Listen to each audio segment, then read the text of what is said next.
ఏంది అయిపోయినాయి అనుకుంటురా? ఇంకొన్నాయి చూడండి. ప్రత్యేక విమానం ఇచ్చింది 40 రోజులు అంటాడు ప్రెసిడెంట్ ఆఫ్ ఇండియా. వీళ్ళు ప్రత్యేక విమానంలో వస్తారు, ఈయన వస్తారు రేపు పెడతానంటాడు. ఏం చేస్తారో కూడా చూస్తాను, ఏం చేస్తారో కూడా చూస్తాను, ఏం చేస్తారో కూడా చూస్తాను. రెచ్చగొట్టద్దండి, అన్ని పార్టీలకు చెప్తాం, ఏం చేస్తారో చూస్తాం, దానిపైన ఎట్టు పోరాడాలో పోరాడతాం.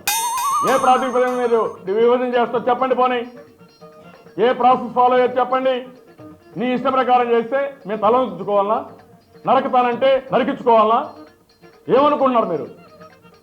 ఈ దేశంలో దిక్కు లేకపోతే చూద్దాం, ఇద్దరిని పిలవమంటే ఎవడిచ్చాడా మీకు ఈ అధికారం? చేయనియండి, అందరూ కలిసి నా గొంతుకు వస్తాను పోయమనండి, అదే చెప్పాలా. నేను అడిగింది న్యాయం ఉందా లేదా? అయ్యా ఇన్నారా చంద్రబాబు నాయుడు సార్ కథ?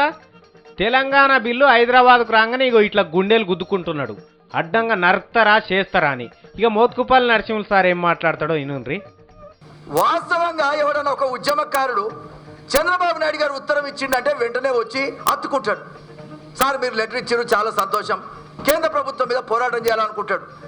ఇయ్యనోన్నేమో మెచ్చుకుంటున్నావు, ఇచ్చినోన్నేమో తిడుతున్నావు అంటే అర్థమైందే? అధికారం ఉందా తెలుగుదేశం పార్టీ దగ్గర?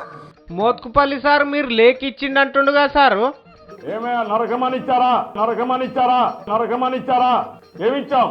సమస్య పరిష్కారం చేయమన్నాం, 100 సమస్యలు క్రియేట్ చేస్తావు నువ్వు. ఎవడిచ్చాడు ఈ అధికారం నీకు? ఇన్నారా తెలుగుదేశం పార్టీ లేఖ ఇచ్చిందనేమో ఈయన చెప్తాడు, అడ్డంగా నరకమన్నానా అని చెప్పేమో ఆయన అంటాడు. ఇక ఇలా కథ ఎట్లున్నదో చూడుండ్రి.